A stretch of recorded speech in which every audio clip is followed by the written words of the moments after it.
Namaskar and warm greetings to everyone.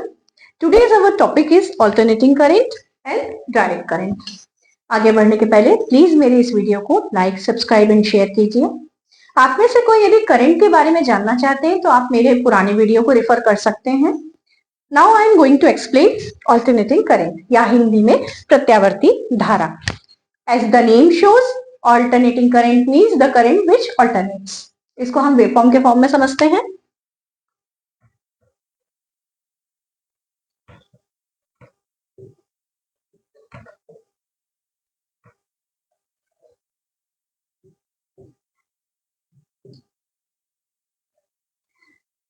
Definitional form में alternating current the current which changes its polarity according to regular interval of time is called alternating current. In short हम इसको AC बोलते हैं।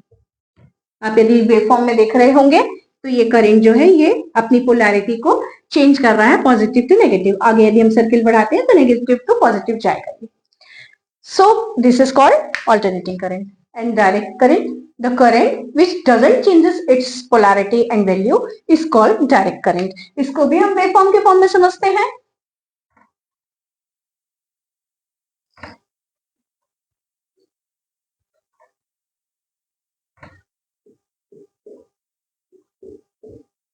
आप इसको simple words में कह सकते हैं जो करंट डायरेक्ट करंट ऐसा करंट होता है जो अपनी वैल्यू को चेंज नहीं करता। इसको हम डीसी भी बोलते हैं, डायरेक्ट करंट। हिंदी में इसको हम दिष्ट धारा बोलते हैं। अब हम ये देखें कि एसी और डीसी के यूजेस क्या हैं। एसी, आपके घर में जो सप्लाई आ रही है वो एसी आ रही है। आपके घर में जो अप्लायंसेस यूज होते हैं लाइक आपका ट्यूबलाइट, पंखा, हीटर, ये सब जो है आपका एसी पे वर्क करता है। डीसी का बहुत अच्छा एग्जाम्पल है चार्जर्स जो आपके हैं वो डीसी पे वर्क करते हैं। बैटरी चार्जिंग भी जो होती है वो डीसी इक्विपमेंट से होती है। और सबसे बड़ा एग्जाम्पल है हमारा इंडियन रेलवेज जो है वो डीसी सप्लाई यूज करता है रेलवेज रनिंग के लिए। तो एसी और डीसी के हमने यूजेस देख लिए। अब हम ये देखेंगे कि एसी ज्यादा एडवांटेजियस है या डीसी। तो यदि हम बात करें तो एसी को आप ट्रांसफार्मर के हेल्प से इंक्रीज या डिक्रीज कर सकते हो और एक स्थान से दूसरे स्थान पे इजीली ट्रांसफर कर सकते हो। बट डीसी को आप इतने इजीली रेगुलेट नहीं कर सकते। रेगुलेट मीन्स कम या ज्यादा नहीं कर सकते।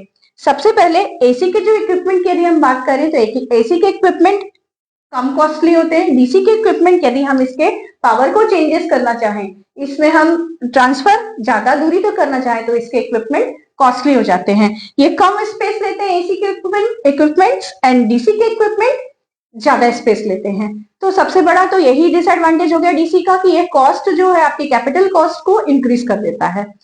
द नेक्स्ट वन, क्योंकि इसको आप अपने अकॉर्डिंग इंक्रीज कर सकते हो ट्रांसफार्मर के थ्रू, तो इसमें लॉसेस जो है वो मिनिमाइज होते हैं, कम से कम लॉसेस होते हैं। बट डीसी में लॉसेस जो होते हैं क्योंकि वो कांस्टेंट होती है तो उसमें लॉसेस का जो परसेंटेज है वो ज्यादा होता है। तो ये हमने समझा एसी और डीसी के बारे में। अब हम कुछ नॉर्मल एसी की टर्मिनोलॉजीज देख लेते हैं क्योंकि एसी ही सबसे ज्यादा यूज होता है।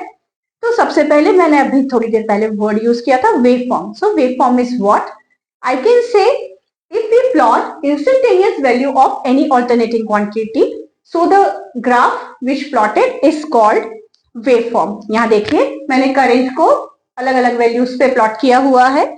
इसको हम इंस्टेंटेनियस वैल्यूज पे प्लॉट किया हुआ है। इनको जो प्लॉट करा तो इसको हम कहते हैं wave form. The second one, what is instantaneous value? Instantaneous value the value of alternating quantity at particular instant. किसी भी पर्टिकुलर इंस्टेंट पे ऑल्टरनेटिंग क्वांटिटी की जो वैल्यू होती है उसको आप इंस्टेंटेनियस वैल्यू बोलते हो। सपोज यहाँ मैंने दो वैल्यूज ली, एक I1 एक I2, ये आपकी इंस्टेंटेनियस वैल्यूज हो गई। इंस्टेंटेनियस वैल्यू पूरे वेव फॉर्म में कई हो सकती हैं। नेक्स्ट वन, मैंने आपको इंस्टेंटेनियस वैल्यू बता दिया, मैंने आपको वेव फॉर्म बता दिया। अब बहुत इंपॉर्टेंट वर्ड होता है cycle. Cycle means one revolution of alternating quantity. एक रिवॉल्यूशन ऑल्टरनेटिंग क्वांटिटी का साइकिल कहलाता है। मीन्स यदि ऑल्टरनेटिंग क्वांटिटी 0 डिग्री से लेके 360 डिग्री तक ट्रैवल करती है तो ये जो कंप्लीट पाथ होता है ये इसका साइकिल कहलाता है। तो अब आपने ये समझ लिया है wave form, instantaneous value and cycle. Next आता है आपका ऑल्टरनेशन। साइकिल 0 to 360 डिग्री होता है। ऑल्टरनेशन कैसे समझ सकते हैं आप? 0 to 180 डिग्री, या ये कह सकते हैं half path of cycle is called alternation. तो हमने कौन कौन सी टर्मिनोलॉजी समझ ली? हमने वेव फॉर्म समझ लिया, साइकिल समझ लिया, इंस्टेंटेनियस वैल्यू समझ ली,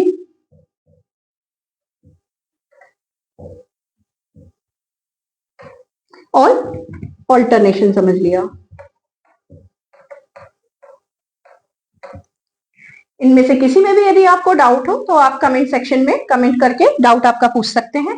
नेक्स्ट आता है आपका फ्रीक्वेंसी। बहुत जरूरी वर्ड है फ्रीक्वेंसी, आपने भी सुना होगा। हमारी इंडियन सप्लाई की फ्रीक्वेंसी 50 हर्ट्ज होती है।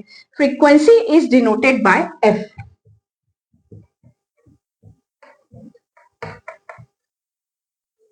Denoted by F, its unit is hertz. Frequency को हम हर्ट्ज में मेजर करते हैं। तो frequency is what? Frequency the number of cycles made by N alternating quantity in 1 second. एक सेकेंड में अल्टरनेटिंग क्वांटिटी जितने साइकिल्स कंप्लीट करती है उसको हम उसकी फ्रीक्वेंसी बोलते हैं, अल्टरनेटिंग क्वांटिटी की। ठीक है, now frequency, wave form, cycle, instantaneous value, alternation. एक और बहुत इंपॉर्टेंट टर्म बच गया, time period. Time period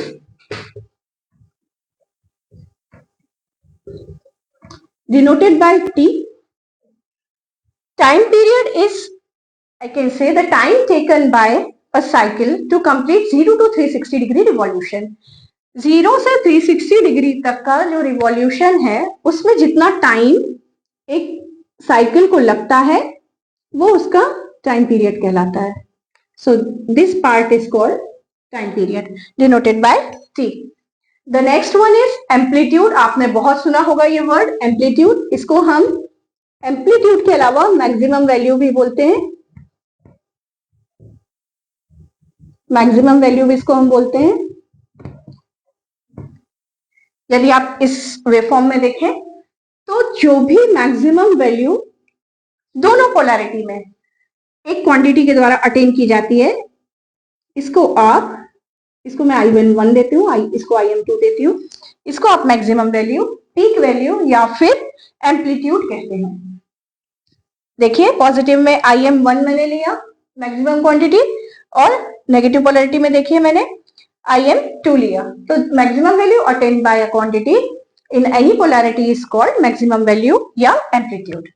These are the terms which are very important for AC and DC. अब मैं आपसे बात करती हूँ circuit.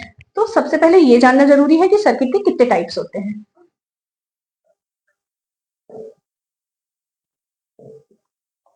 First one is open circuit,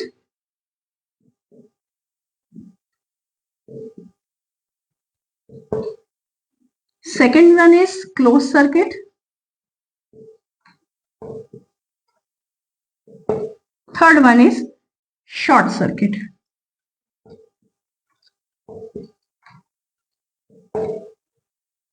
मैं इसको आपको डायग्राम के द्वारा समझाती हूँ।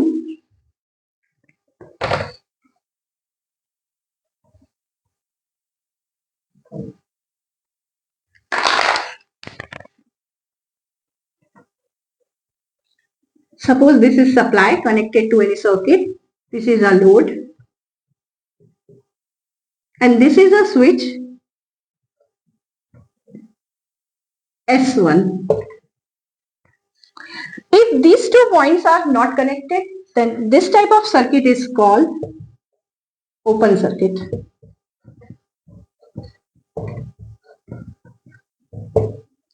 सर्किट को डेफिनेशनल फॉर्म में ऐसे समझ सकते हैं, the path which is required to flow of current is called circuit. देखिए ये क्लोज पाथ है, इस पे करंट फ्लो होता है।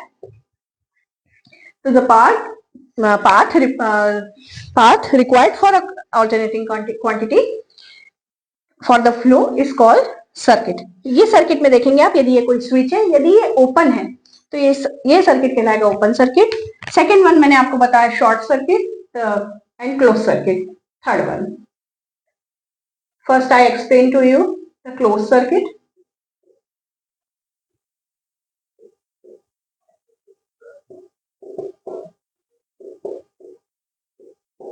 यदि ये दो टर्मिनल स्विच के क्लोज्ड हैं,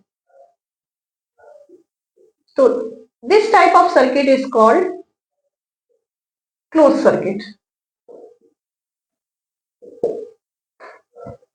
बहुत सिंपल एग्जांपल, आप यदि स्विच ऑन है तो this is the example of close circuit, and यदि स्विच ऑफ है तो this is the example of open circuit. So the next one is most important, short circuit. आपने अपने घर में बहुत बार ये टर्म सुना होगा, मैंने आपको पहले भी बताया है कि करंट हमेशा शॉर्टेस्ट पाथ को चूज करता है। तो यदि मैं इसी डायग्राम से समझाती हूँ, यदि सपोज इस पाथ के अलावा एक छोटा पाथ और मिल जाए करंट को, तो करंट यहां से फ्लो होने की जगह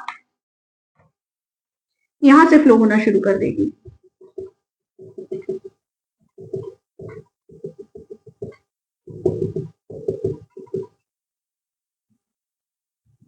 मींस करंट ने अपने फ्लो के लिए शॉर्टेस्ट पाथ ले लिया, तो इस टाइप का सर्किट जो होगा वो कहलाएगा शॉर्ट सर्किट।